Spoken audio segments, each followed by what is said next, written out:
Professors and teachers are sacred.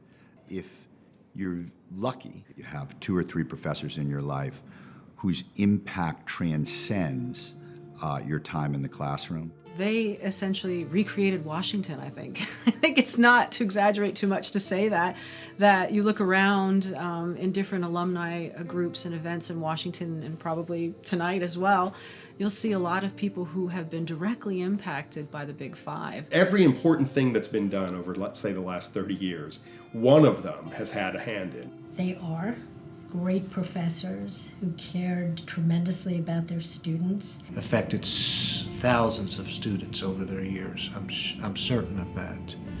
And I suspect if you could probably have hundreds of people sitting in this chair giving the same testimonials that I'm giving to them. They made politics and public policy and governmental structure come alive. Whatever your views were, they challenged it. The classes sort of fade away, and what you're left with is the best thing of all, which is the relationships. In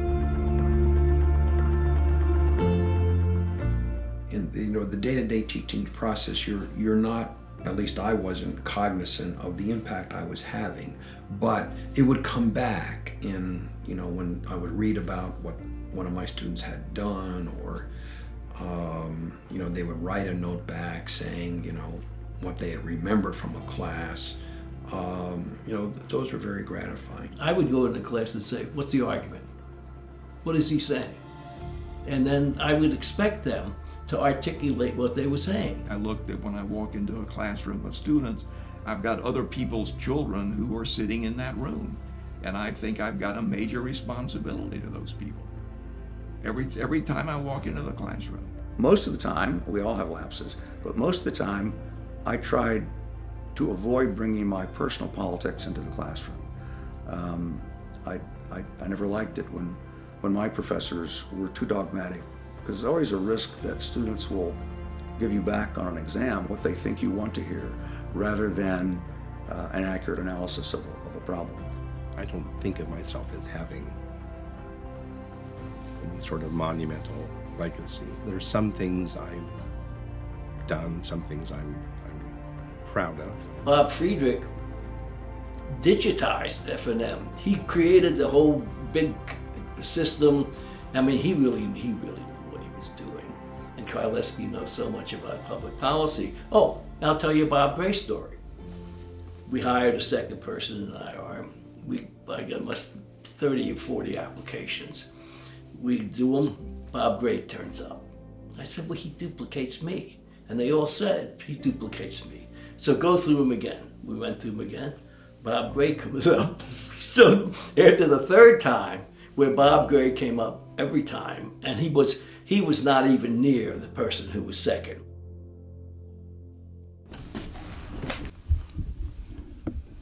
In many ways, Stan Michalak changed my life. Too bluesy. I would describe the Michalak class as a mix between lecture, Socratic, and ultimate fighting. Throwing his hands around, just complaining about the absurdity of mutual assured destruction, MAD. He said, of course it's MAD, it's mutual assured destruction. And he'd have that great laugh that only Stan has. These were the people who made the department. And it's that level of rigor and curiosity that you take through your life. They instilled those habits, that habit of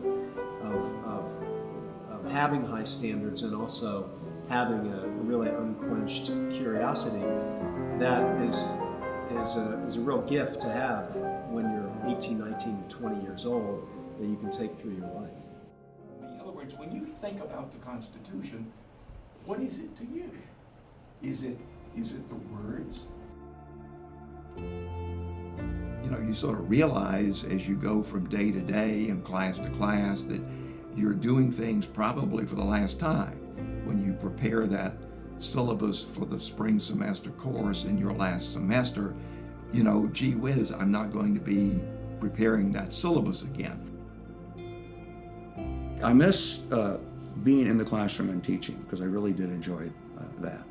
And I miss being in the office with my colleagues and talking about all the things that are happening. I do not miss committee work or those sorts of things. I was not particularly interested in administrative matters, but I miss the experiences. What I really remember most are the people here at the college who individually have meant so much to me over the years. It was a very nurturing department, and some of my closest friends I've ever had have been in the department. We commiserated with each other.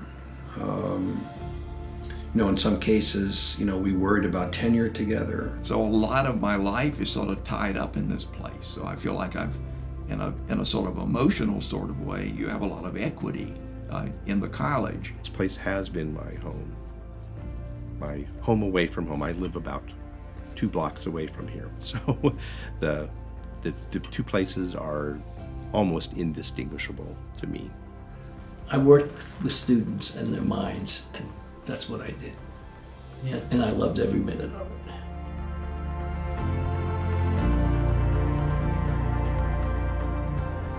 For me, having somebody of Bob's capacity and talent take me seriously at such a young age and hear what I had to say and validate what I had to say and encourage me over and over again that yes, keep reading, keep talking, keep pushing yourself. You have a contribution to make.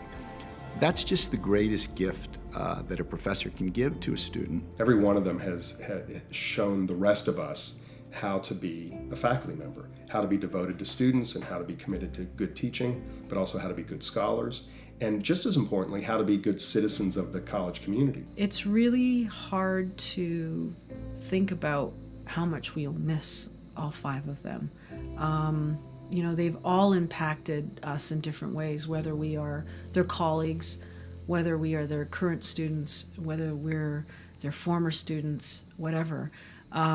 There's no question that they have impacted this institution, that they've impacted this department, and that they've made this world a better place.